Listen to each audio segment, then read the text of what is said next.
Hey guys, I'm Sean Bhattacharya. Today in this video, I'll showing you how to permanently stop the Windows 10 Update Assistant. So first of all, we need to open the this PC or my PC application.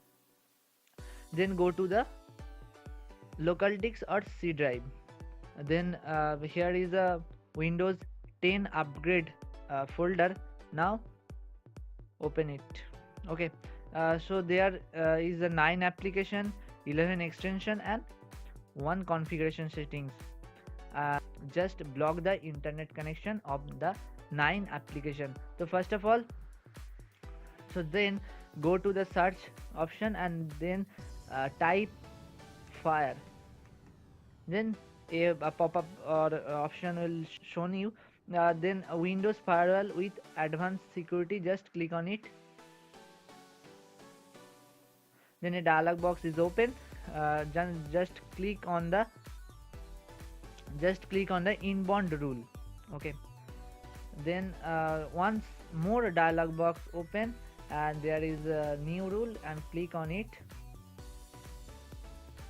Now here is a rule type, AXI rule type.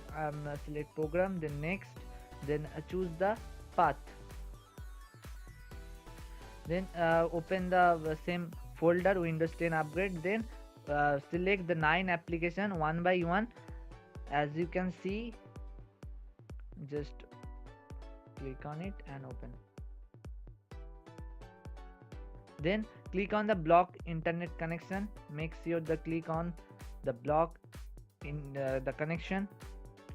Then here the alt, tick on domain private and public. Then next, then input a name, whatever you can input here, 10 block, just finish.